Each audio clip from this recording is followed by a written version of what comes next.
ब्रजचंद्र बिहारणे नमः।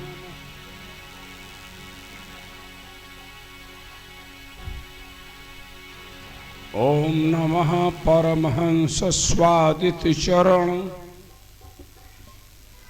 जन्मकरंदाय भक्त जनमानस निवासाय श्री रामचंद्राय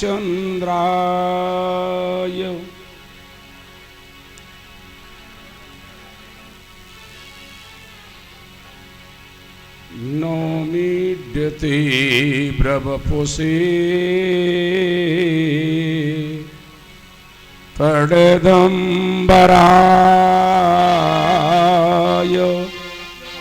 गुंजावतंसे परिपेक्ष लसन्मुखाय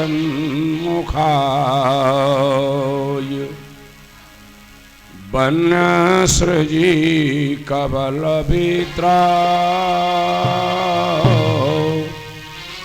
विषाण वीणो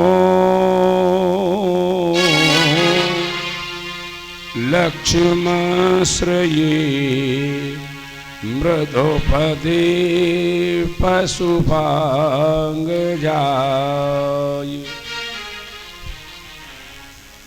अतुलित बलधामं हेमशैलाभदेहं धनुजबन कृशानुं ज्ञानिनामग्रगण्यं सकल गुणनिधानं वानराणामधीशं रघुपत प्रिय भक्तं वात जातं नमामि। गुरुर्ब्रह्मा गुरुर्विष्णु गुरुदेवो महेश्वरा गुरुरेव साक्षात् ब्रह्म तस्मै श्री गुरुवे नमः। बोलो वृंदावन बिहारी लाल की जय हो, गोविंद भगवान की जय हो। तुम्ही मेरी नैया किनारा तुम्ही हो, तुम्ही मेरी नैया किनारा तुम्ही हो, मेरी जिंदगी का सहारा तुम्ही हो। मेरी नैया किनारा तुम्ही हो, मेरी जिंदगी का सहारा तुम्ही हो।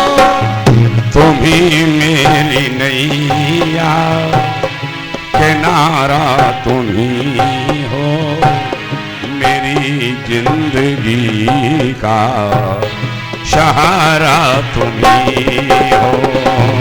तुम्ही मेरी नैया किनारा तुम्ही हो, मेरी जिंदगी का सहारा तुम्ही हो। तुम्ही मेरी नैया किनारा तुम्ही हो, मेरी जिंदगी का सहारा तुम्ही हो।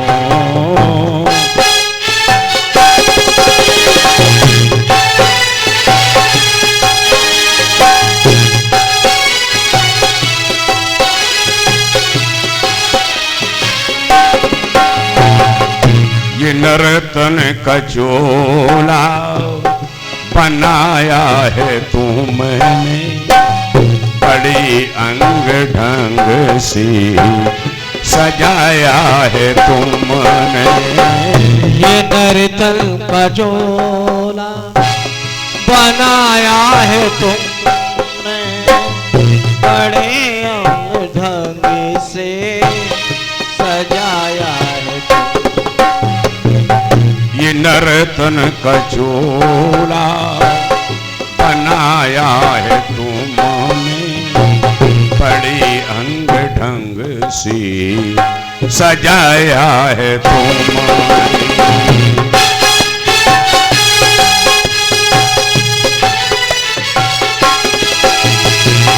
बड़े अंग ढंग से सजाया है तुम्ही मेरी नजरें नजारा तुम्ही हो मेरी जिंदगी का सहारा तुम्ही हो।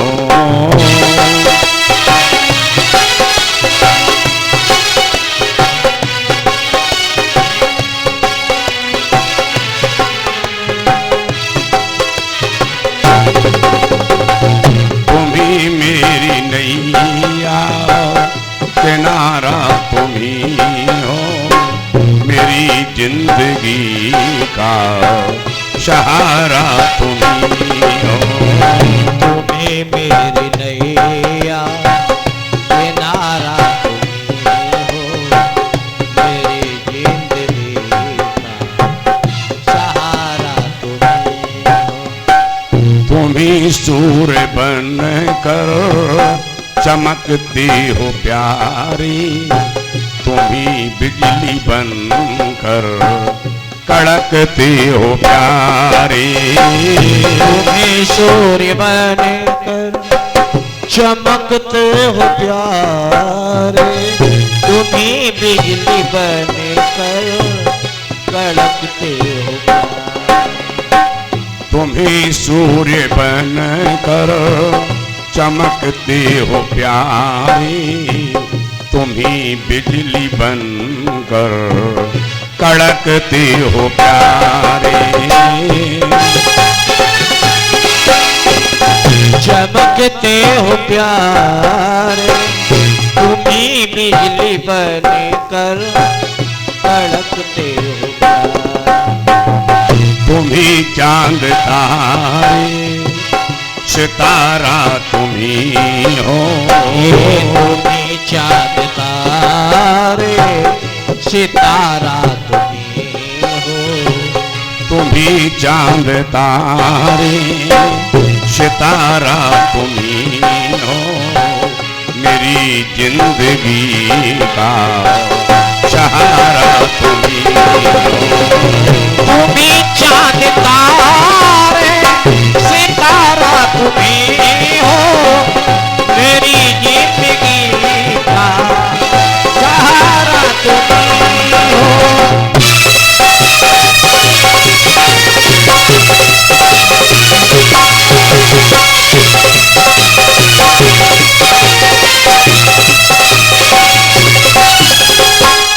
तुम्ही मेरी नैया किनारा तुम्ही हो मेरी जिंदगी का सहारा तुम्ही हो। तुम्हें मेरी नैया किनारा तुम्ही हो मेरी जिंदगी का सहारा तुम्ही। तुम्ही बन के बादल बरसते हो प्यारे तुम्ही फूल बन कर महकते हो प्यारे।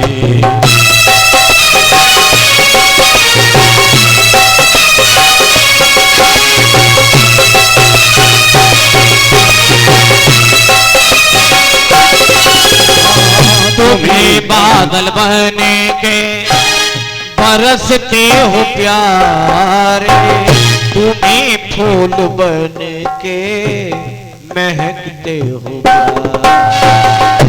नदी सिंधु सागर की धारा तुम्ही हो नदी सिंधु सागर के धारा तुम्ही हो मेरी जिंदगी का सहारा तुम ही हो।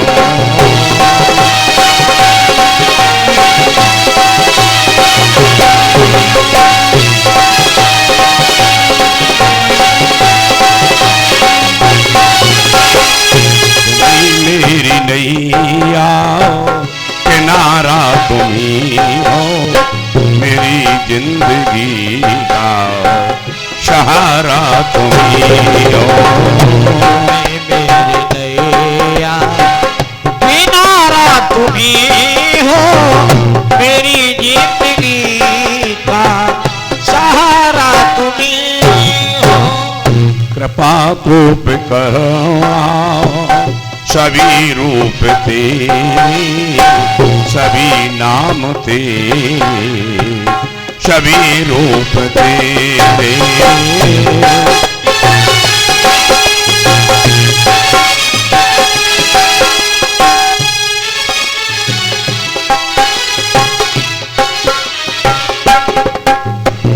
कृपा कूप करुणा सभी काम तेरे, सभी नाम तेरे, सभी रूप तेरे।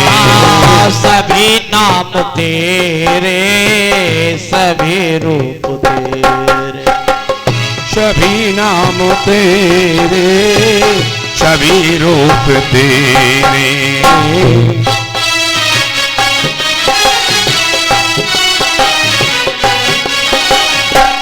यति भिक्षु सहजो गुरु, यति भिक्षु सदगुरु, हमारा तुम ही हो, मेरी जिंदगी का सहारा तुम ही हो।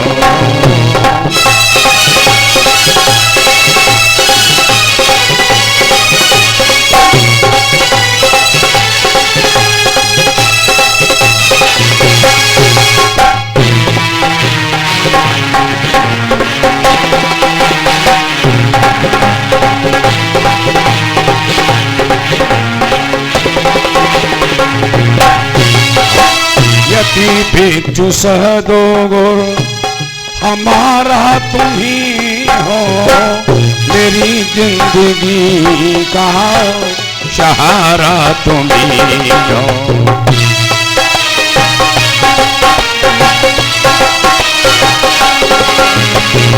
कृपा कूप करुणा सभी रूप तेरे, सभी नाम तेरे, सभी काम तेरे।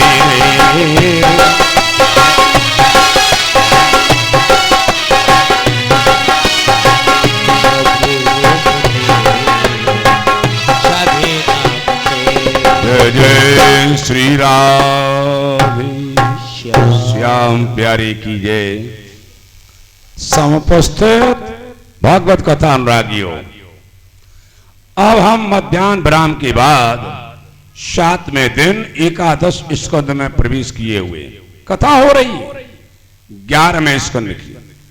और आप लोगों ने सुना है 9 योगेश्वरों की कथा को, प्रसंग को।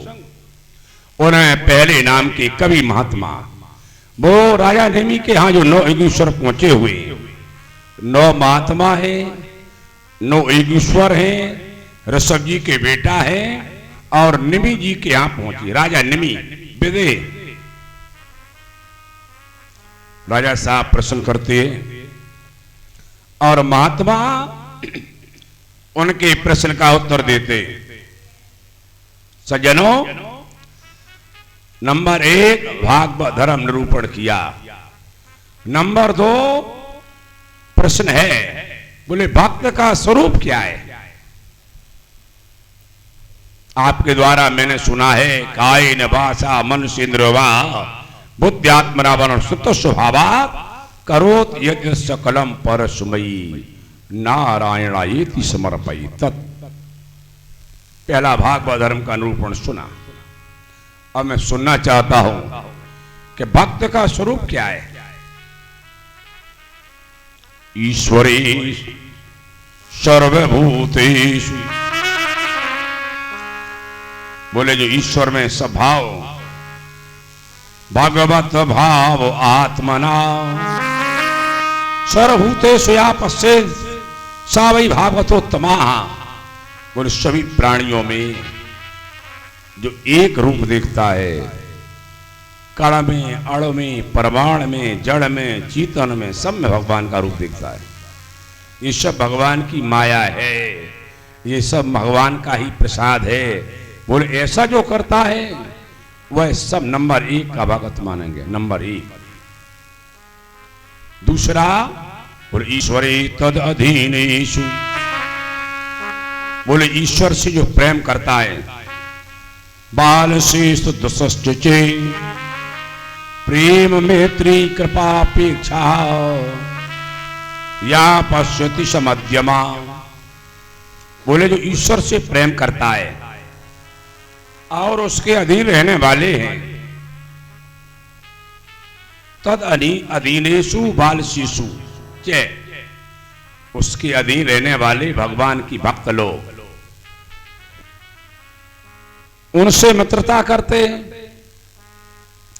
बालकों पर कृपा करती है और मूर्खों की उपेक्षा कर जाते हैं। जो ऐसा करते हैं वह बोले दूसरी प्रकार के भगत भक्ति का रूप है। अर्चायाम एव हरे पूजाया श्रद्ध हेतु भी। भगवान की मूर्ति में, पूजा में जो परमात्मा का दर्शन करते हैं वह तीसरे नंबर की भगत। मंदिर में भगवान की मूर्ति का दर्शन करने वाले तीसरे प्रकार की भगत। बोले माया, महाराज माया का स्वरूप क्या है? अंतरिक्ष नाम के महात्मा जी ने कहा, मां माने नहीं या माने जो। बोले जो अविद्या है, जो दिखाई हमें दे रहा है, हमारा परिवार, हमारी पत्नी, हमारे पति, हमारे पिता, बोले ये जो अविद्या है ये नहीं है, लेकिन अविद्या के कारण हमें दिखाई दे रहा है। बोले यही माया है। माया का काम है प्रलय काल में जल बरसाना। बोले माया के प्रभाव के द्वारा भगवान प्रलय काल में जल बरसाते और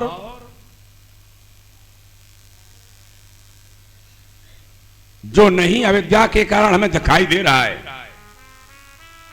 ये सब माया है। स्त्री को माया का रूप माना गया है। माया से बचना है और बचना बहुत कठिन है। बिलैया का रूप दिया गया है माया का। बिलैया है, कब झपेटा मार और बचियो बाबा बिलैया दौर झपटी। बचियो बाबा बिलैया दौर झपटी। बचियो बाबा बिलैया दौर झपटी। बचियो बाबा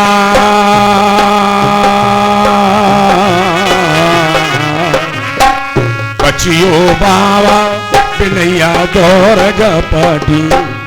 बचियो बाबा बिलैया दौर झपटी। बचियो बाबा बिलैया दौर झपटी।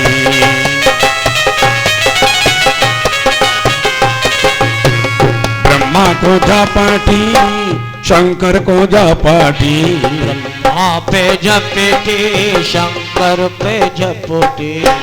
ब्रह्मा पे झपटी, शंकर पे झपटी। ब्रह्मा पे झपटी, शंकर पे झपटी।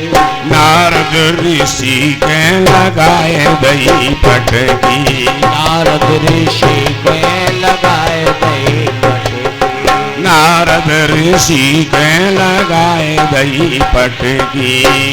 नारद ऋषि के लगाए दही पटकी। बचियो बाबा बिलैया दौर झपटी। बचियो बाबा बिलैया दौर झपटी।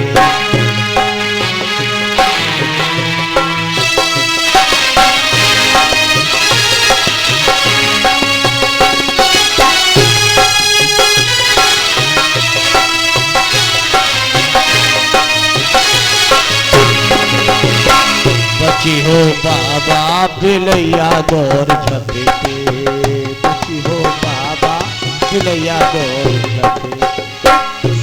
सज्जनों, इन महात्माओं को तो इनके पिता ने विधिवत बता दिया है।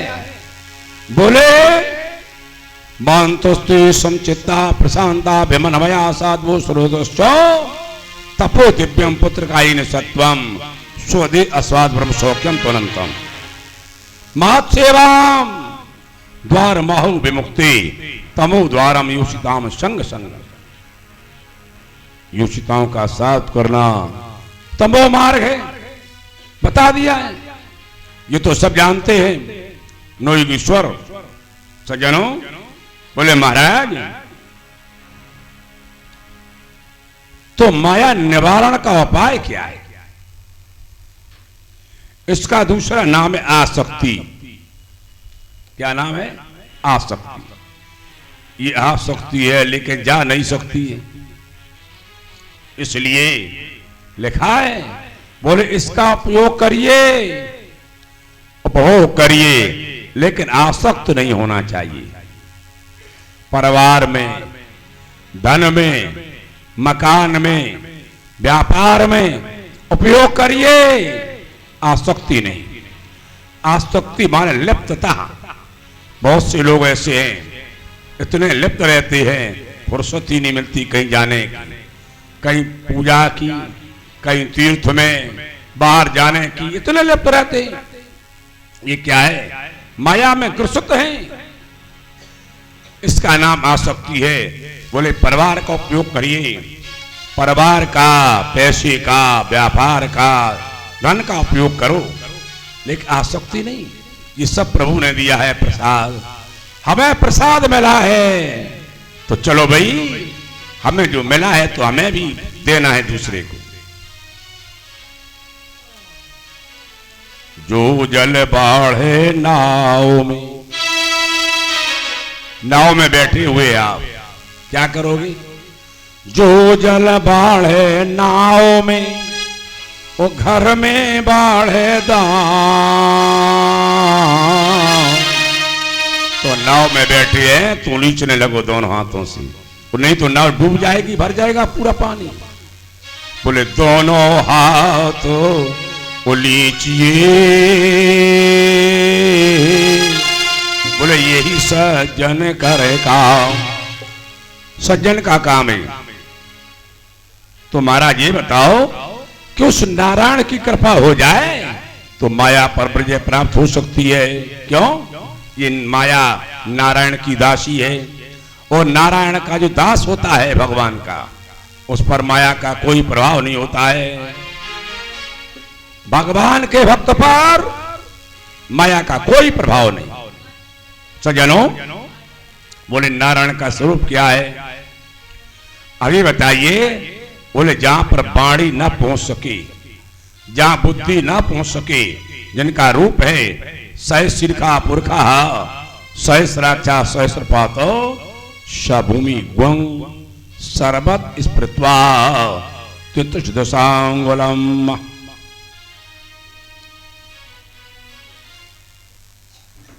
ये नारायण का स्वरूप। कर्म अकर्म विकर्म। बुरे कर्म करना अकर्म है,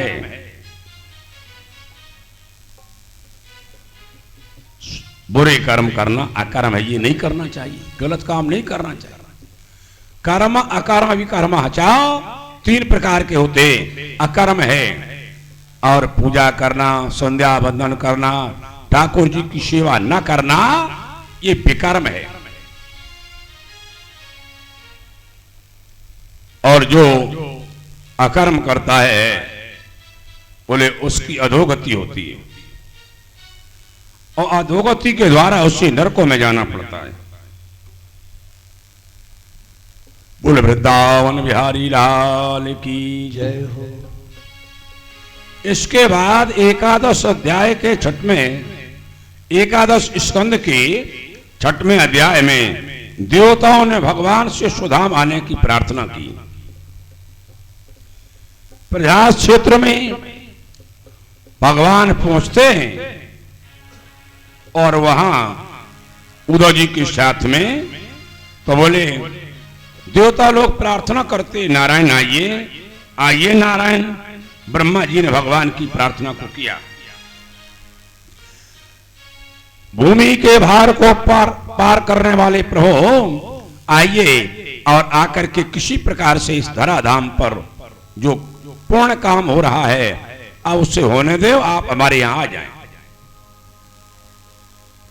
सज्जनों, उद्धव जी महाराज आज भगवान का साथ नहीं छोड़ते, भगवान के साथ हमेशा रहते। उठ धवा, उठ माने ब्रह्म और धावा माने प्रकाश, ब्रह्म ज्ञानी उद्धव है।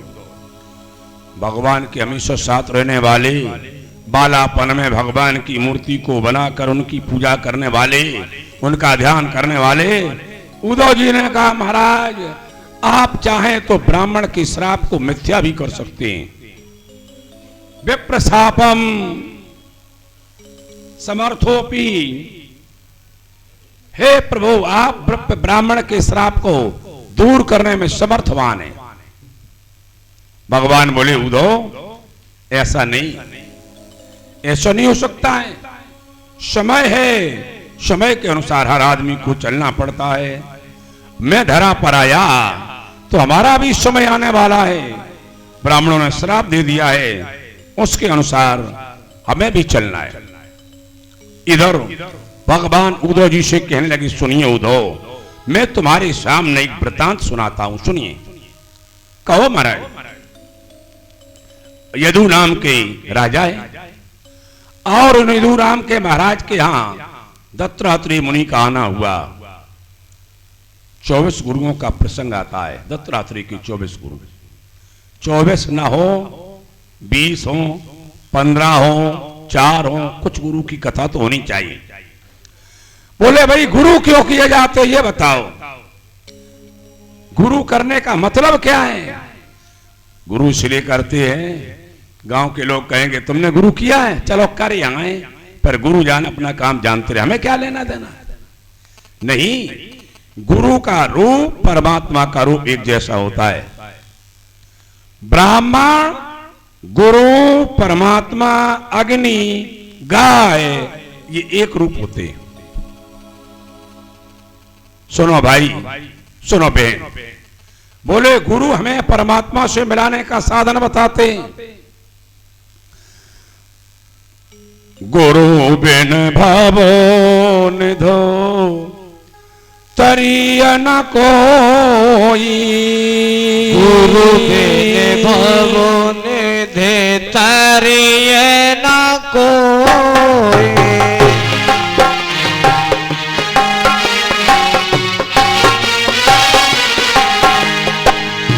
गुरु बिन भावो निधे तरिय न कोई, जो बिरंचे शंकर सम होई।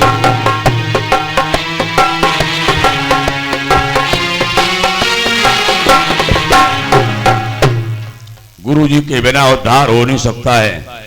बोले इसलिए आज दत्तात्रेय जी ने 24 बुद्धि उपासना, बोले इन्होंने 24 लोगों से बुद्धि का ज्ञान प्राप्त किया है, इसलिए इन्होंने गुरु माना है। सबसे पहले पृथ्वी को गुरु बनाया, धरा को। यदु जी महाराज से मिलन हो रहा है, दत्तात्रेय भगवान का अवतार है। इधर करो, इधर ऐसे बैठ सामने। गुरु बन भाव ने तरी न कोई, चाहे बेरंच शंकर सम होई। बोले आज गुरु जी महाराज पृथ्वी से क्या शिक्षा ली? पृथ्वी क्षमावान है, चाहे इसमें गड्ढा खोद दो, चाहे मंदिर बना दो, चाहे यहां बाथरूम बना दो, पृथ्वी कभी क्रोध नहीं करती। सज्जनों, ये परमहंसों की संहिता है, योगियों का प्रसंग है। संत को चाहिए, बैरागी को चाहिए, त्यागी को चाहिए क्षमावान रहे। क्षमा क्षमा में गुण ही गुण है, अब गुण है ही नहीं। सुनो क्षमा में बहुत गुण, सुनो क्षमा में बहुत गुण, अब गुण एक लखाय, और हम तो डरपत लाज को, और भी कहे हमें डरा। जय हो। बोले केवल एक अवगुण है कि किसी को क्षमा कर दो, डराए गए हमें, यही अवगुण है, और कोई अवगुण नहीं। क्षमावान, बोले पृथ्वी से क्या शिक्षा ली? पृथ्वी क्षमावान है।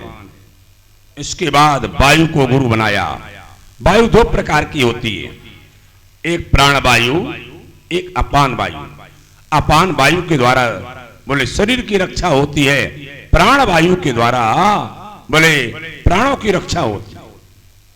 बोले शरीर को रखने के लिए, प्राण रखने के लिए केवल भगवान का वजन करने के लिए शरीर रखा जाए, या बोले वायु कभी निर्लिप्त नहीं रहती है, निर्लिप्तता। दूसरा बोले वायु निर्लिप्त नहीं रहती है, इसलिए संत को चाहिए, बैरागी को चाहिए, वह निर्लिप्त रहे, किसी में लिप्त ना हो, किसी में आसक्त ना हो, किसी में उसको संगत नहीं करना चाहिए। इसके बाद आकाश को गुरु बनाया। आकाश से क्या शिक्षा ली? आकाश व्यापक है, विशाल है। संत को चाहिए, विद्वान को चाहिए, त्यागी को चाहिए, बोले अपने रूप को विशाल करे, व्यापक हो। इसके बाद अग्नि को गुरु बनाया। अग्नि से क्या शिक्षा ली? आग जल रही हो, गीला डाल दो चाहे सूखा डाल दो, सब जल जाएगा। संत को चाहिए, चाहे रसगुल्ला मिल जाए, चाहे सूखी रोटी मिल जाए, जो भी मिल जाए, प्रभु का प्रसाद मान करके पालो। कहने करने में बहुत कठिन है। संत नहीं बनोगे, लेकिन कुछ लायक बन जाओगे यदि आओगे हमारे साथ, क्योंकि हमें तो कमरा की भी जरूरत नहीं है कथा कहने के लिए। आप लोगों को कमरा चाहिए रहने के लिए। हमने बिना कमरा के 7 दिन एक छोटे से पेड़ के नीचे अपनी चारपाई डालकर कथा की। केवल छोटा सा पेड़, उसी के नीचे। अरे कुछ त्याग करिए, जब त्याग करोगे तभी कुछ मिलेगा, और बिना त्याग के कभी कुछ मिलने वाला नहीं। हाँ, हो सकता है धन तो अधिक मिल सकता है, लेकिन हमारा जो उद्देश्य है आने का धराधाम पर, वह नहीं मिल सकता है। सज्जनों, इसके बाद चंद्रमा को गुरु बनाया। चंद्रमा से क्या शिक्षा ली? चंद्रमा शीतल है, शीतलता। ऐसी वाणी बोली मन का आपा, औरन को शीतल करे आप शीतल हुए। ये मैं बहुत कहूंगा, सबसे कहूंगा, जितने भी हमारे साथ हैं और जो नहीं है, जो कथा सुन रहे उनसे भी कहूंगा कि अपनी वाणी को कभी भी ऐसा न बोलो जो दूसरे को परेशानी हो जाए, क्योंकि उससे अपने को भी कष्ट होता है। यदि मैंने कुछ आपसे कह दिया तो हमें कष्ट होगा, मैंने आपसे बिना मतलब में कुछ कह दिया, और जो सुन रहा है उसे भी कष्ट होगा। तो ऐसी वाणी बोली मन का आपा, औरन का शीतल करे आपू शीतल, दूसरे को भी शीतलता मिले और स्वयं शीतल हो जाए। बोले चंद्रमा का काम है शीतलता। शीतल जानकर दत्तात्रेय महाराज ने, भगवान का अवतार है, उन्होंने बोले गुरु बना लिया। संत को चाहिए, त्यागी को चाहिए, बैरागी को चाहिए, महात्मा को चाहिए कि चंद्रमा की तरह शीतल हो। इसके बाद कपोतो अजगरा, कबूतर को गुरु बनाया। शिक्षा क्या ली? एक घोंसले में कबूतर और कबूतरी निवास करें, बच्चा पैदा हो गई। आज दोनों दाना चुनने के लिए गए हुए, इधर क्या है, बहेलिया ने आकर के जाल डाल दिया और जाल में बच्चे चले गए। उधर से आई कबूतरी, वह भी जाल में चली जाती है और कबूतरी के स्नेह में आकर के कबूतर भी जाल में अपने प्राणों को छोड़ देता है। दत्तात्रेय जी महाराज ने कहा, धन्य है अपने प्राणों की परवाह ना करने वाले कबूतर, कुल किस लिए जन्म मिलता है? परिवार के स्नेह में आकर के, बोले पत्नी के स्नेह में आकर के स्वयं जीवन को अपना बर्बाद कर देता है। जन्म इसलिए नहीं मिला है, जन्म मिला है गृहस्थ जीवन है, बोले इसका उपयोग करिए। 50 साल के बाद वानप्रस्थ है। सुनो भाई, सुनो बहन, 50 साल के बाद हम आप सभी को चाहिए कि भगवान का भजन करें, ब्रह्मचर्य जीवन यापन करें, पारिवारिक जिम्मेदारी छोड़ो लला को। और नहीं पता नहीं यहां से गए और सुबह आंखें बंद होगी तब छोड़ो, छोड़ना तो पड़ेगा, आज नहीं तो कल छोड़ना पड़ेगा। छोड़ दो, भजन करिए। 50 के बाद वानप्रस्थ पद पत्नी भगवान का भजन करो, तीर्थ यात्रा करिए। आइए, सिंधु को गुरु बनाया, सागर समुद्र को क्या शिक्षा ली? समुद्र कभी घटता बढ़ता नहीं, समय सुखी च दुखी चे सदा माना माना। चाहे जल भर जाए, दक्षिणा कम मिल जाए तो ठीक, और ज्यादा मिल जाए तो ठीक। समझ गए? कुछ लोग ऐसा करते हैं, पंडित जी दक्षिणा बताओ। अब पंडित जी ने बोले हम कुछ नहीं चाहिए, और जब चलने लगे मुंह फूल गया। क्यों? दक्षिणा कम मिली।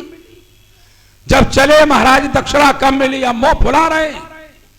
तो नहीं, ऐसा नहीं है। सम रहिए, समय सुखे च दुखे चे, कम हो या ज्यादा हो, जैसा मिला ले लीजिए। जो भी दक्षिणा मिली, परीक्षित जी ने जो भी दिया लिया, तुरंत जेब में बंद कर दो। बस क्या मिला क्या देना? क्या महाराज बधाई क्या मिली, तुम्हें क्या लेना देना? जो मिल गई बढ़िया है। समय सुखे च दुखे चे सदा मानो। बोले ऐसा स्तर देख करके आए महाराज दत्तात्रेय जी ने समुद्र को गुरु बना लिया, सिंधु को गुरु बना लिया। इसके बाद पतंगा को गुरु बनाया। पतंगा, ज्योति जल रही है दीपक की, और पतंगा जाता है, उसे देख करके उसमें झुलस जाता है। और वहीं खड़े दत्तात्रेय जी महाराज। दत्तात्रेय जी ने देखा, बोले दीपक की ज्योति को देख करके पतंगे ने अपने प्राणों को दे दिया। साधु को चाहिए, त्यागी को चाहिए, बैरागी को चाहिए किसी के रूप को देख करके मोहित न हो, अन्यथा पतंगे की तरह झुलस जाएगा, मर जाएगा, प्राण चले जाएंगे। इसके बाद मधुकृत शहद तोड़ने वाले को गुरु बनाया। क्या शिक्षा ली? जीवन भर जोर करके तैयार किया, न भूखे रहते हैं, पेट बांध लिया, हम कहे नहीं काहे रुपया खर्च ना हो जाए, कितनी दूर चले जाए, जीवन भर भूखे रहते हैं, न कपड़े पहनते हैं, न भोजन करते हैं, न घर बनवाते हैं, कोई खर्चा ही नहीं करते। जोर जोर के हैं, जोर जोर के हैं, जोर 1 लाख 2 लाख 10 लाख 20 लाख 1 करोड़। बोले अब हमसे पैसा वाले जिन पर 2 करोड़, तो हम और करिए, न खा सकते हैं न पी सकते हैं। बोले धन की 3 गतियां हैं। नंबर 1 दान, नंबर 1 दान, ये अपने हाथ का काम है, कर दो। दूसरा है भोग, दान के बाद बढ़िया कपड़ा, बढ़िया भोजन, बढ़िया, ये ठाकुर दिए दिया है तो ठाकुर जी ने जो कुछ दिया है, यदि पैसा दिया है तो खर्च करिए, उसका उपयोग करिए। नंबर दूसरी गति है, और तीसरी गति है नाश, वो आपके हाथ में नहीं है। ना आप दान करेंगे ना आप भोग करेंगे तो सुना है, बोले शहद तोड़ने वाला जैसे छत्ता को तोड़ लेता है, जैसे लगा हुआ जाल छत्ता शहद वाला बोले वो तोड़ लेता है, वैसे ही लोभी का धन दूसरा कोई ले जाएगा और चला जाएगा, जीवन का लोभ चला जाएगा। इसके बाद हाथी को गुरु बनाया। क्या शिक्षा ली? हाथी पकड़ने वाले लोग बोले काट की हथनी बना देते हैं, ऊपर से खाल लगा देते हैं और एक गड्ढा खोद देते हैं, उसे ऊपर पत्तों से पाट देते हैं, पत्ते लगा दिए गड्ढे पर, उधर से आया हाथी और उस अपनी स्त्री से, हथनी से इसने करने के वास्ते जैसे ही आगे बढ़ा, है काट की। हथनी किसकी है? काट की। ऊपर कवर लगा हुआ है, खाल का बना हुआ कवर है। आज उसको देख करके आगे जैसे बढ़ा इसने करने के वास्ते गड्ढा में चला गया। साधु को चाहिए, बैरागी को चाहिए, महात्मा को चाहिए, पंडित को चाहिए, विद्वान को चाहिए कि काट की स्त्री के भी पास न जाए, और नहीं तो हाथी की तरह पकड़ लिया जाएगा। पकड़ लेते वहां पे, पकड़ लिया गया। जब नीचे चला गया तो हाथी पकड़ने वाले लोग हाथी को पकड़ लेते हैं। इसके बाद हिरण को गुरु बनाया। क्या शिक्षा ली? बोले जहां पर हिरण रहते हैं और कोई उसको, हिरण को अपने बस में करना चाहे हिरण को, तो बोले बांसुरी बजाते, और बांसुरी जैसी बजाई, आवाज लगाई, उसी समय मुक्त हो जाता है, पकड़ने वाले से पकड़ लेते। कुमारी सर कृत गजा, कुमारी कन्या को गुरु बनाया। कुमारी कन्या से क्या शिक्षा ली? एक घर में पिताजी है नहीं और माताजी है नहीं, और मेहमान आ गए कन्या को देखने की वास्ते। पिताजी ने कहा, बोले बेटी ऐसा करो, भोजन बना लो। और बेटी ने भोजन बनाया, और भोजन बनाने के बाद तस्वीर बना लो। बोले घर में चावल नहीं है। आज उस कन्या ने दान को कूटना प्रारंभ किया, और दान को जब कूटा है तो कंगन की आवाज आती है। उसने कंगन को उतारा, फिर आवाज, दो कंगन हुए, फिर कूटा, फिर आवाज। उसने एक कंगन रखा, एक कंगन रख करके धान को कूटा, आवाज बंद, कोई आवाज नहीं। महात्मा दत्तात्रेय जी आज वहीं खड़े हुए देख रहे थे। बोले त्यागी को चाहिए, बासे बहुनाम कलहो भवेत वार्ता द्वयोरपि। अधिक लोग रहेंगे भजन पूजन में बाधा, अधिक लोग रहने से पूजा भजन नहीं हो पाए। इसलिए बोले बासे बहुनाम कलहो, कलह भी होगा, झंझट भी होगा, इसलिए अकेला रहना चाहिए। जैसे कुमारी की कन्या के हाथ में, कुमारी कन्या एक कंगन है, आवाज नहीं करता है, उसी प्रकार त्यागी को चाहिए, महात्मा को चाहिए, बैरागी को चाहिए, सन्यासी को चाहिए कि कुमारी कन्या के कंगन की तरह अकेला ही भगवान का भजन करे। बाण बनाने वाले को गुरु बनाया। बाण बना रहा है, इतने में राजा साहब की सवारी बाहर से निकली। उसे कोई मतलब नहीं, अपना ध्यान कहां है? बाण पर। थोड़ी देर बाद महाराज निकले दत्तात्रेय जी। उन्होंने कहा क्यों भैया? बाण बनाने वाले बोले हाँ। बोले यहां से राजा साहब निकले? बोले हमें कोई मालूम नहीं। बोले क्यों? इतना शोर शराबा हुआ, ढोल बजा, तमाम जा रहे राजा की जय हो, राजा की जय, तुमने नहीं सुना? बोले भैया रे, यदि हमारा ध्यान इधर उधर हो जाता तो हमारी बाण की ये आगे की जो नोक है ये तिरछी हो जाती, तो हमारा फिर काम बिगड़ जाता, हमारा बाण बेकार हो जाता। ऐसे ही साधक को चाहिए, साधना करने वाले जपी को चाहिए, ज्ञानी को चाहिए, त्यागी को चाहिए कि अपना ध्यान एक टक लगा करके भगवान का ध्यान करे। दुनिया में ढोल बजे, नगाड़ा बजे, गाना बजे, हमें किसी से कोई लेना दे नहीं। केवल एक आधार राम भगवान, एक आधार राम भगवाना, एक भगवान का ही ध्यान करना चाहिए। सज्जनों, इस प्रकार से दत्तात्रेय जी महाराज ने आज गुरुओं को किया, और गुरु करके करते हुए पृथ्वी की परिक्रमा करते हैं। बोलो वृंदावन बिहारी लाल की जय। भज मन गोविंद गोविंद गोपाल, गोविंद गोविंद गोपाल। भज मन गोविंद गोविंद गोपाला भजन गोविंद गोविंद गोपाला मेरो मुरली मनोहर नंदलाला मेरो मुरली मनोहर नंदलाला मेरो मुरली मनोहर नंदलाला मेरो मुरली मनोहर नंदलाला मेरो बाकी बिहारी है नंदलाला मेरो बाके बिहारी नंदलाला मेरो बाकी बिहारी है नंदलाला मेरो बाके बिहारी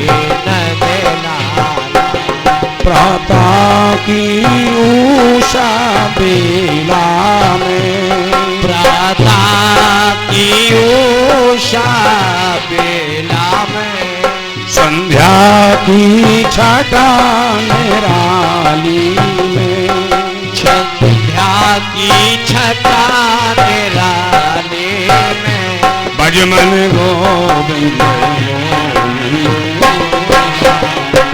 भजन गोविंद गोविंद गोपाला मेरो मुरली मनोहर नंदलाला मेरो मुरली मनोहर नंदलाला जब नाव भंवर में अटक रहे नाव भंवर में अटक गए अरो मन माया में भटक रहे मन माया में भटक गए अरो मन माया में भटक रहे वो मन माया में भटक रहे भजमन गोविंद भजन गोविंद गोविंद गोपाला मेरो मुरली मनोहर नंदलाला मेरो मुरली मनोहर नंदलाला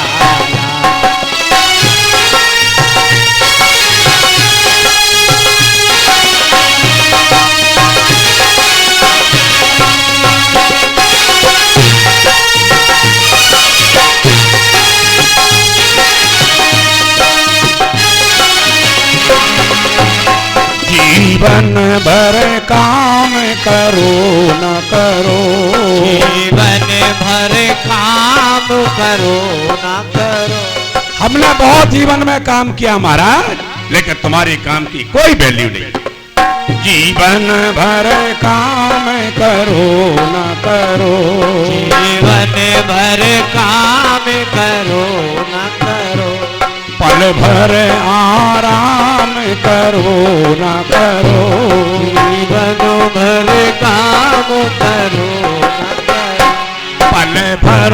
पल भर आराम करो न करो पल भर आराम करो ना करो भजमन गोविंद गोविंद गोपाला भजन गोविंद गोविंद गोपाला गोविंद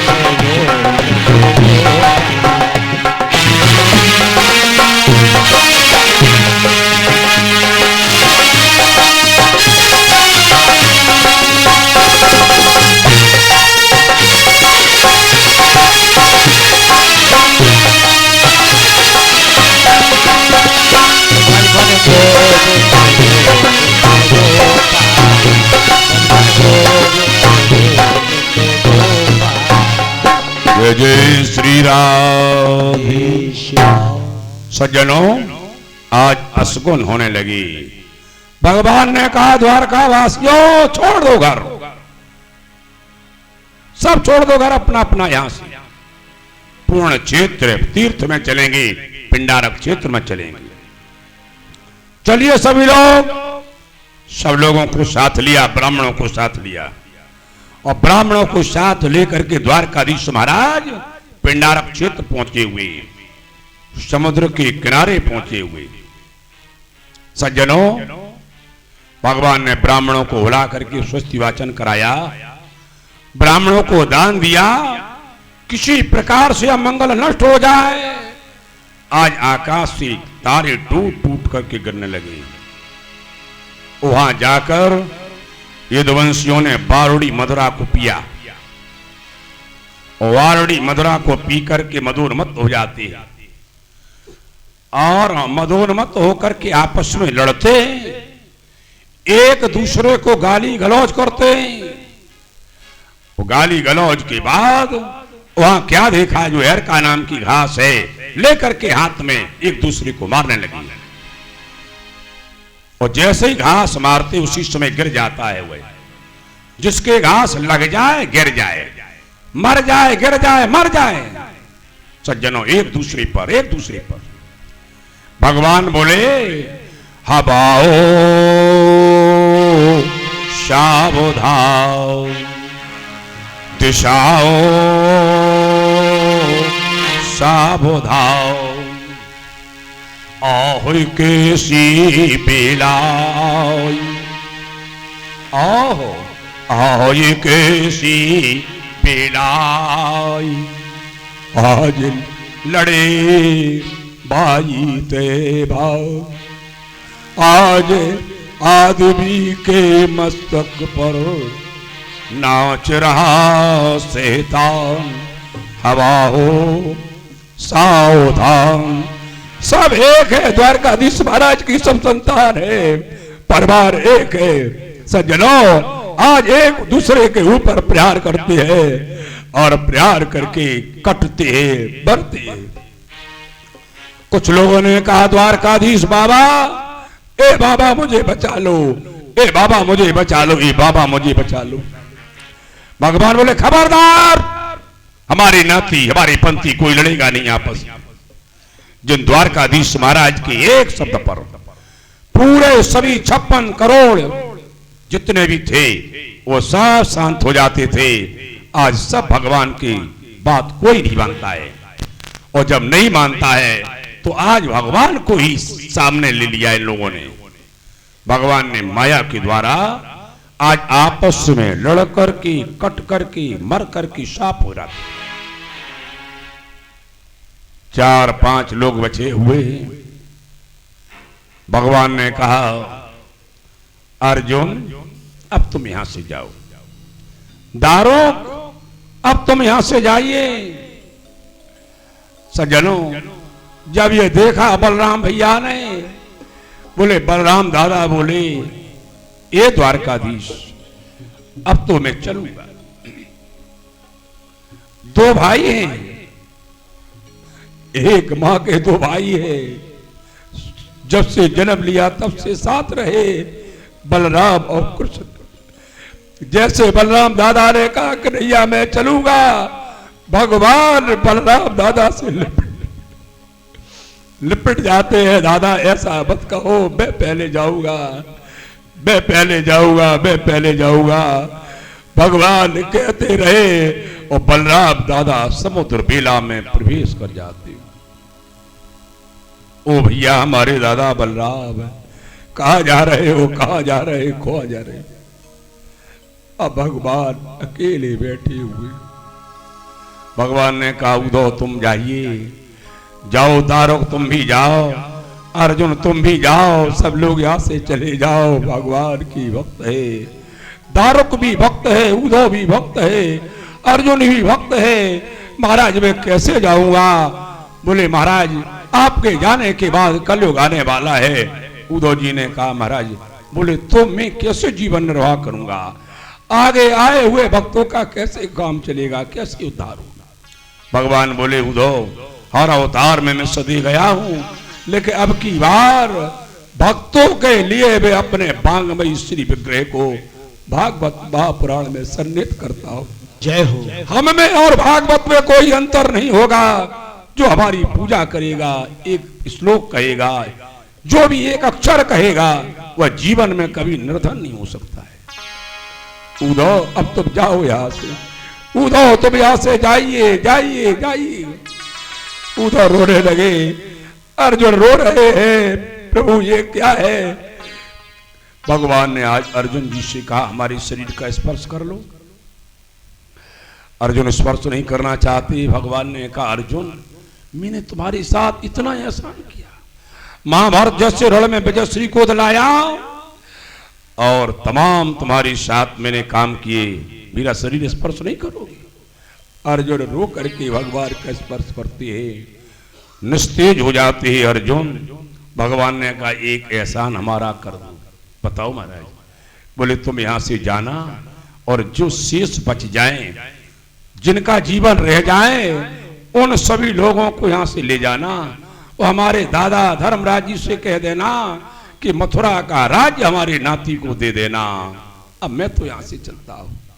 सज्जनों, दारुक, अर्जुन, उद्धव सभी लोग वहां से चले जाते हैं। भगवान विराजे हुए हैं। आज बोले जरा नाम की बहेलिया ने जाना कोई हिरण की आंख है, बाण छोड़ा, भगवान की बाण पास आया बाण। बोले इसने स्पर्श करना चाहा, झुक जाता है परमात्मा की पास आकर के। वो आया पास में और उसने देखा। बोले तो 4 भुजा वाले प्रभु हमें क्षमा कर दो, मैंने नहीं जाना, अनजान हो गई। भगवान बोले नहीं, तुम्हारा दोष नहीं है, तुम पहले बाली थे, मैंने छुप करके राम रूप में तुम्हारी बाण मारा है, इसलिए तुम्हारा बदला पूरा हो गया। अब जाइए, तुम्हारा उद्धार है। सज्जनों, भगवान की यात्रा के समय में ब्रह्मा, नारद, भोले बाबा सभी देवता फूलों की वर्षा करते हैं और भगवान अपने परम धाम की यात्रा करते हैं।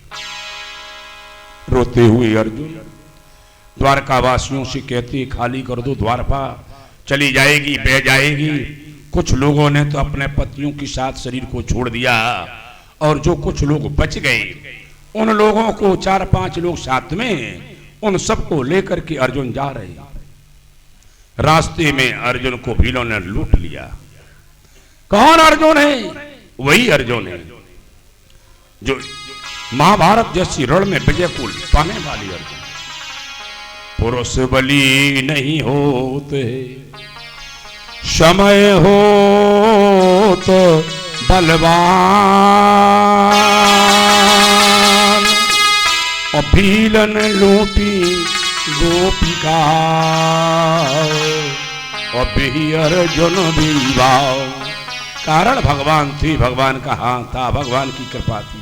पांडव तो बेचारे थे, सत्य पर चलने वाले थे, धर्म पर चलने वाले थे। भगवान का हाथ रखा हुआ था ऊपर, वो जहां भगवान है वहां सब संसार है। सज्जनों, रोते हुए आंसू बहाते हुए विरह द्वारकाधीश हमारे चले गए और मैं पराजित भी हो गया हूं। आए इधर धर्मराज जी भीम से कहते हैं, ए भैया भीम, 7 महीने हो गए, तुम्हारा भाई आया नहीं। द्वारका की क्या हाल है, हमारे नाना की, हमारे मामा की, हमें कोई सूचना भी नहीं।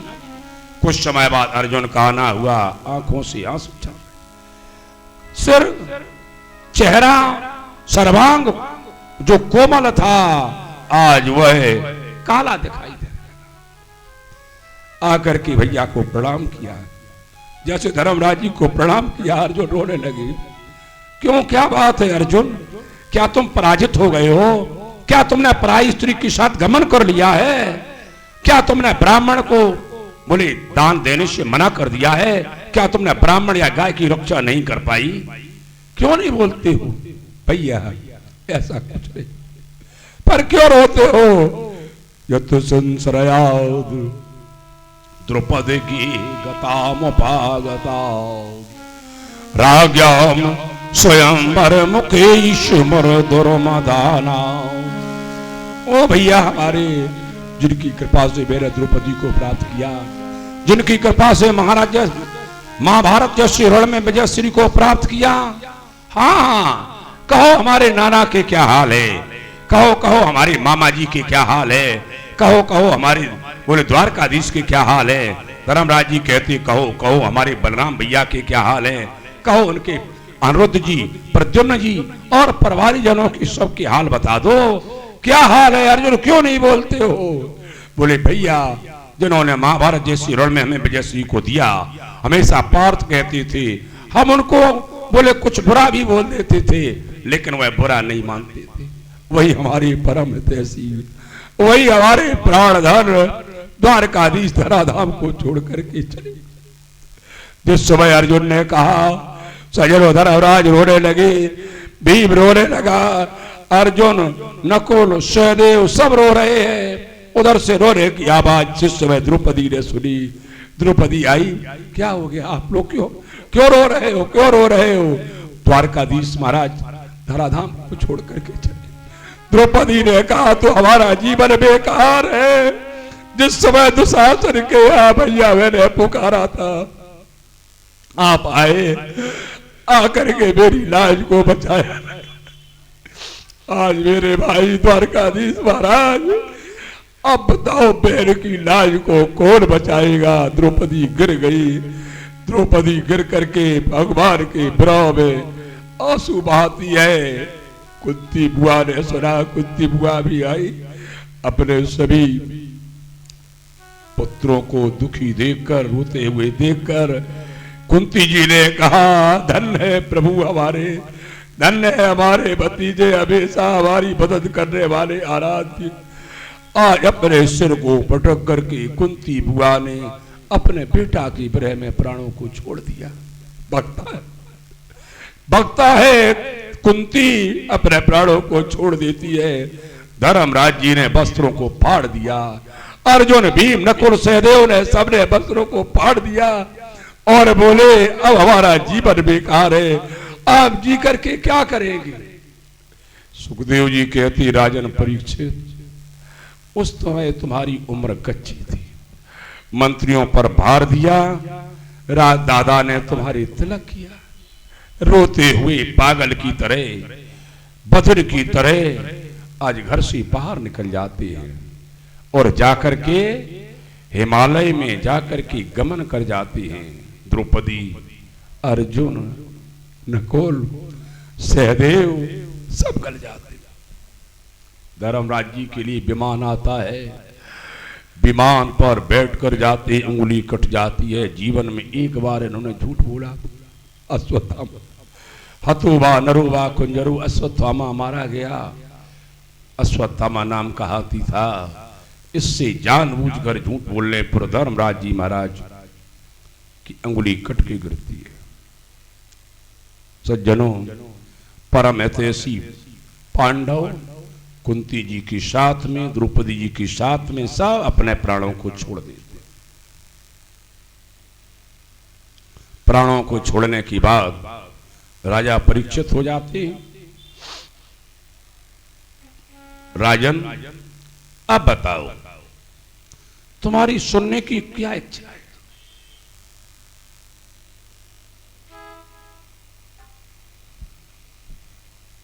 परीक्षित जी ने कहा, गुरुदेव, सिद्धोस्मि अनुगृहीतो,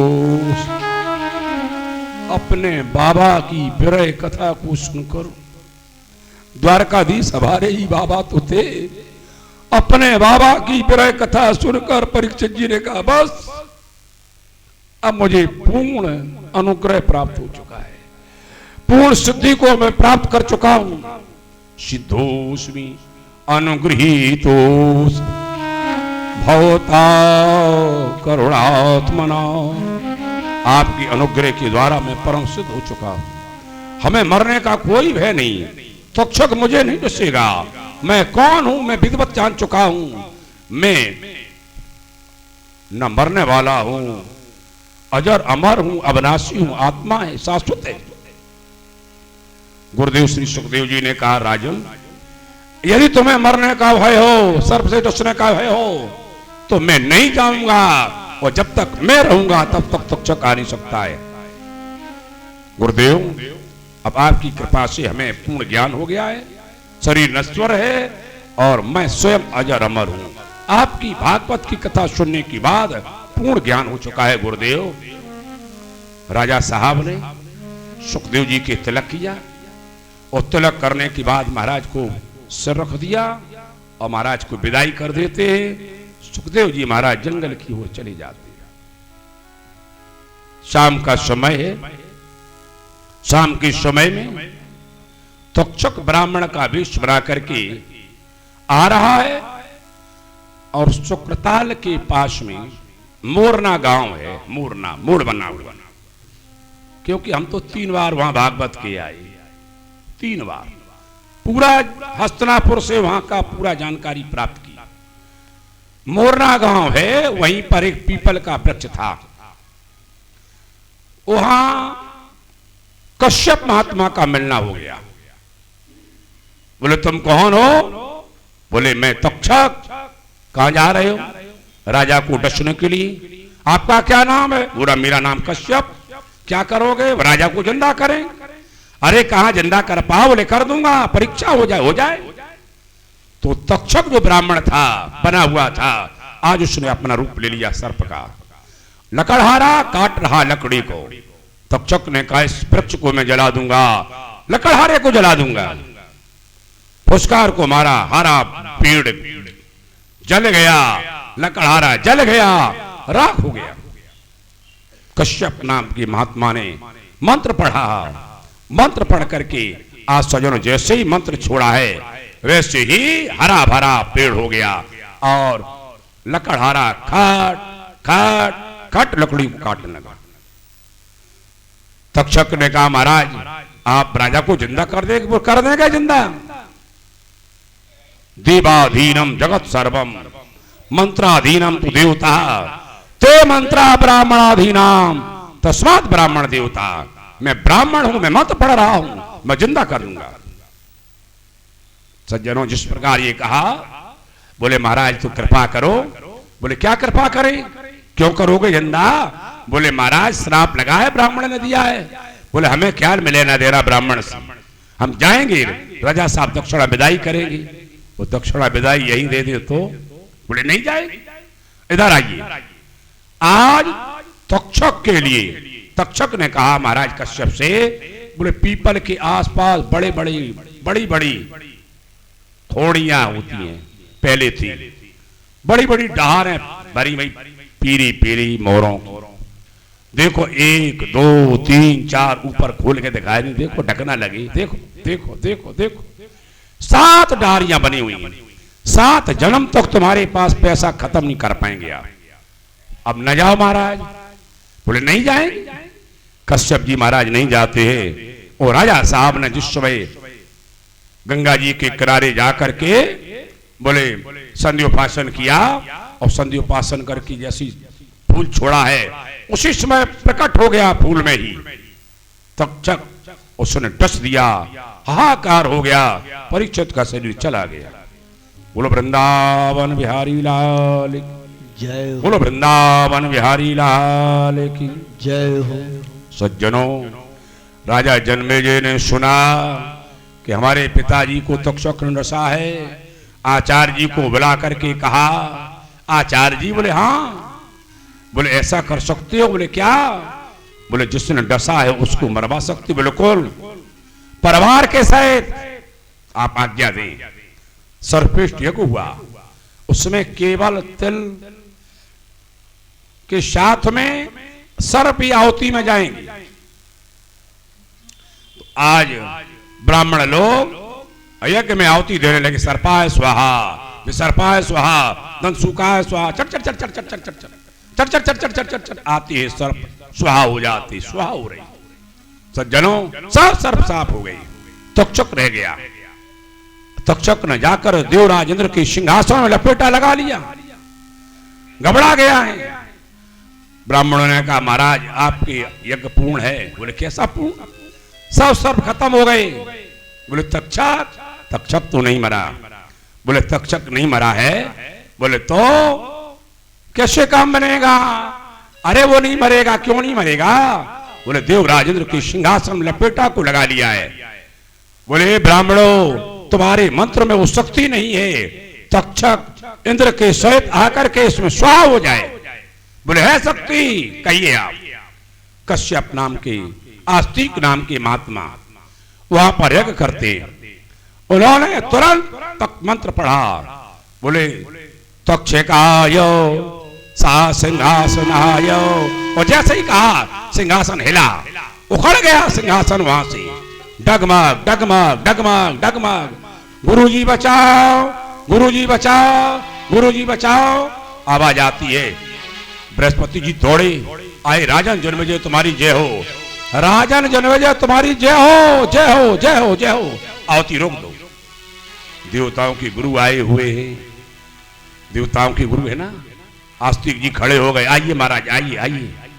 बोले आरती बंद कर दो यहीं पर, पहले यजमान से दक्षिणा ले लो, इसके बाद पूर्ण आहुति कराना। आज सज्जनों, महाराज ने कहा आस्तिक जी ने, राजा साहब आपका पूर्ण काम हो गया है, आप ब्राह्मणों की दक्षिणा कर दो, बता दो। बृहस्पति जी ने कहा तक्षक सिंहासन के साथ मांग लो। बृहस्पति जी के कहने पर आज आस्तिक जी ने कहा महाराज यह सिंहासन मुझे दान में दे दो तक्षक के साथ में। राजा ने कहा जाओ, दिया। तक्षक ने कहा आज से कभी भी मैं इस वंश में डसूंगा नहीं। तोमर वंशी क्षत्रिय थे महाराज, परीक्षित जी के आगे चलकर जो वंश बना वो तोमर लोग हुए।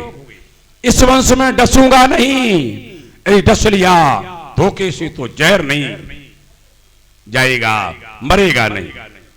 तो जनों बोले, और जो राजा जन्मेजय की सौगंध खाएगा खवाएगा उसको मैं मानूंगा, उसके घर में प्रवेश नहीं करूंगा। आज भी यदि पीली सर्पों लेकर सर्प आपको कहीं दिखाए घर में तो कह दो वो सर्पाप सर्वभद्रम ते गच्छ सर्प महाविषः जन्मेजयस्य ज्ञानते आस्तिक वचनम ईश्वरः। ये सर्प देवता, ये नाग देवता जो राजा जन्मेजय के यज्ञ में आपने वचन दिया है उसके अनुसार आप हमारे घर से कहीं बाहर चले जाओ, हमें दिखाई न दो। तो सर्प दिखाता नहीं, चला जाता है। बोलो वृंदावन बिहारी लाल जय हो। ये आस्तिक जी के विषय में एक प्रसंग आता है, संक्षेप में उसको सुनिए और उसके बाद समय घड़ी क्या बजी, 4 बजे। अरे तो ठीक है, अरे ठीक है। राधे राधे। बोले आस्तिक नाम के महात्मा जी, इनके विषय में एक प्रसंग आता है।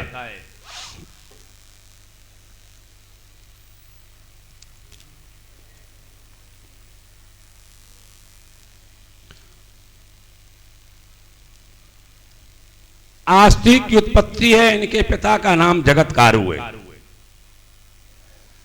और बासुकी नाम की जो कन्या है उसका नाम भी जगतकारु है।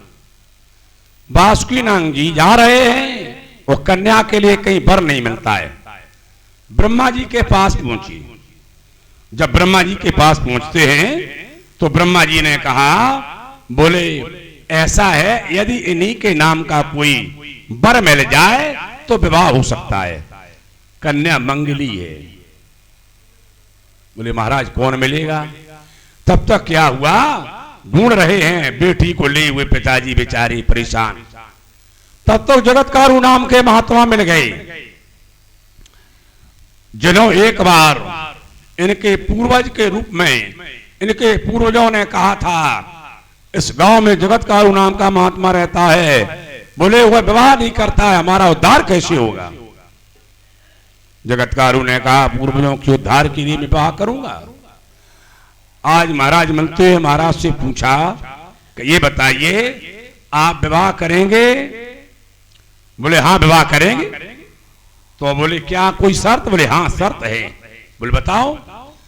जिस दिन हम नाराज हो जाएंगे उस दिन घर को छोड़ देंगे। अब ये शर्त रख ली। अब बेचारे पिताजी चुपचाप। पिताजी ने कहा ये तो शर्त बड़ी कठिन है भाई, आज विवाह कर दें कल नाराज हो जाए। बेटी से पूछा, बेटा ये बताओ बड़े मुश्किल से तो वर मिला है, वह भी कह रहे महाराज कि जिस दिन नाराज हो जाए उस दिन हम घर छोड़ दें। पिताजी आप विवाह करिए, हम अपने पति को नाराज नहीं होने दूंगे, ये हमारा वचन। महाराज का विवाह हुआ और विवाह होने के बाद धीरे धीरे समय चला। महात्मा है आज महात्मा जगतकारु जी संध्या वंदन करने के समय पहले संध्या की पहले समय सो जाते हैं। सूर्यास्त होने वाले पत्नी ने विचार किया कि हम क्या करें। पत्नी ने कहीं जगा दिया तो कहीं नाराज ना हो जाएं, और नहीं जगाया तो कहीं नाराज ना हो जाएं, अब क्या करें। अंत में धर्म की रक्षा के वास्ते, ब्राह्मण का धर्म है संध्योपासन करना, बोले ब्राह्मण का धर्म है पूजा करना, बोले यदि इन्हें नहीं जगाया तो इनका धर्म चला जाएगा। इसलिए जगतकारु ने आज अपने पति महाराज महात्मा जी को जगा दिया। महात्मा जी ने कहा जल लाओ। जल लाती आचमन किया। आचमन करने के बाद बोलिए कि तुमने हमें जगाया क्यों। जगतकारु पत्नी ने कहा महाराज इसलिए जगाया है कि आप संध्योपासन करने जा रहे हैं, वहां सो रहे। अरे भाई आपको संध्योपासन करना चाहिए, सूर्य अस्त हो जाएंगे, पर संध्योपासन क्या करेंगे। सज्जनों, जगतकारु नाम की महात्मा ने कहा ए देवी तुम्हें हमारे तपस्या पर भरोसा ही नहीं। जब तक जगतकारु नाम का महात्मा बोले तपस्या के द्वारा संध्योपासन न कर ले, सूर्य की हिम्मत है, सूर्य अस्त नहीं हो सकते थे। सूर्य अस्त होने के लिए मुझसे पूछना पड़ता, उनको जगाना पड़ता मुझको, और तुमने मेरी तपस्या पर विश्वास नहीं किया। एक दिन नहीं, चाहे 10 दिन, चाहे 1 महीने, चाहे 1 वर्ष व्यतीत हो जाए, चाहे 1 कल्प व्यतीत हो जाए, जब तक मैं संध्योपासन नहीं कर लेता तब तक सूर्य अस्त नहीं हो सकते थे। इसका मतलब तुम्हें हमारी तपस्या पर विश्वास नहीं है। मैं तो नाराज हो गया। लाओ मेरा कमंडल, मैं चला यहां से। अरे महाराज कमंडल ना, लाओ लाओ लाओ जल्दी लाओ। बोले कमंडल नहीं महाराज, घर गृहस्थी में कोई कुछ है तो आए। बालक न बालका घर में कुछ नहीं है, अस्थि है, अस्थि है, अस्थि आशीर्वाद है हमारा, जाइए। बालक है, वही जो पैदा हुए इन्हीं का नाम आस्तिक है। बोलो वृंदावन बिहारी लाल गोविंद भगवान की जय हो। सज्जनों, यही आस्तिक जी है महाराज, जिनके द्वारा यज्ञ किया गया। इस प्रकार से सज्जनों, भागवत कथा को 7 दिन में, और वैसे तो इसके लिए अधिक समय चाहिए। एक बार विचार बना है, ठाकुर जी की इच्छा हुई, विचार हमारा है, भागवत के 18,000 श्लोक सबको सुनाएंगे। 1 महीने का समय लगेगा। 1 महीने के समय में कथा होगी। कब होगी ये ठाकुर जी जाने। सुनाऊंगा, अवश्य सुनाऊंगा। उसमें 1 महीने का समय लगेगा। 10 अध्याय लगभग या 12 रोज हो जाएंगे और कथा होती रहेगी। हिंदी करते हुए गाना बजाना कुछ नहीं होगा उसमें, केवल श्लोक और श्लोक का अर्थ। बोलो वृंदावन बिहारी लाल की जय हो।